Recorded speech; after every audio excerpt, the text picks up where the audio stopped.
சந்தோஷம். அடுத்தவர்களை பாராட்டாவிட்டாலும் பரவாயில்லை, அவர்களை மட்டத்தட்டக்கூடாது என்பார்கள்.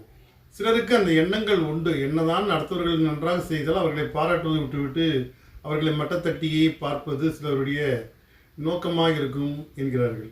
ஒரு முறை ஒரு பல்கலைக்கழகத்தில் மிக சிறப்பாக ஒரு கட்டுரை எழுதி ஒப்பித்தார் ஒரு மாணவர்.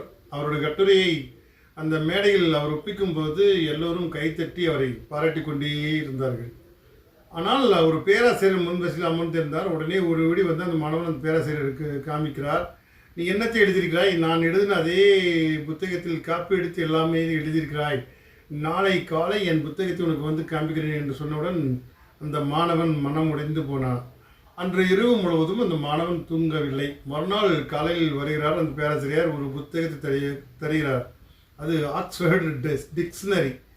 நொடிந்து போனார். அந்த ஆசிரியருக்கு அவருக்கு பாராட்டி விட்டாலும் பரவாயில்லை, அவனை இகழ வேண்டும் என்ற அந்த வார்த்தை இரவு முழுவதும் தூங்காமையே செய்தது.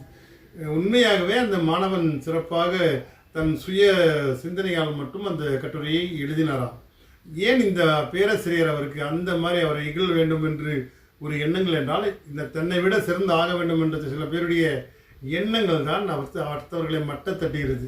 அவரை பாராட்டி மகிழ்வது என்பது சில மனித குலத்திற்கு சாபம் போல் தெரியுது. ஆனால் எங்கெல்லாம் ஒருத்தர் திறமை இருக்கிறதோ அவனை பாராட்ட பழகுங்கள். அவனுடைய திறமைகளை பாராட்டி பாராட்டி அவனை உயர்த்து பாருங்கள். எதற்கு அந்த காழ்ப்புணர்ச்சி? ஒரு பேராசிரியர், அவர் மாணவர், எதற்கு அந்த பேராசி? நம்ம அவரவருக்கு ஒரு திறமை உண்டு, அதை நீங்கள் பாராட்டி மகிழ வேண்டும் என்கிறது இந்த கதை. சில பேர் சில நேரங்களில் மட்டத்தட்டியே பார்க்கிறார்கள். அந்த பார்வையிலேயே தன்னை அழித்திருக்கிறார்கள். இந்த மகிழ்ச்சி கடல் அவனை தூங்க விடாமல் அடுத்தவர்கள் புகழ் உச்சியில் வர வேண்டும் என்ற தாழ்வான எண்ணங்களோடவே சிலருடைய வாழ்க்கை நகர்கிறது. அந்த தாழ்வான எண்ணங்கள் தூக்கி எறிந்துவிட்டு அடுத்தவர்களை பாராட்டக்கூடிய எண்ணங்களோடு மனித வாழ்க்கை இருந்தால் இந்த வாழ்க்கை சிறந்ததாக அமையும். நாமும் சரி, நம்மை சார்ந்தவர்களும் சரி, மகிழ்ச்சியாக இருக்கக்கூடிய ஆற்றலை பெற வேண்டும்.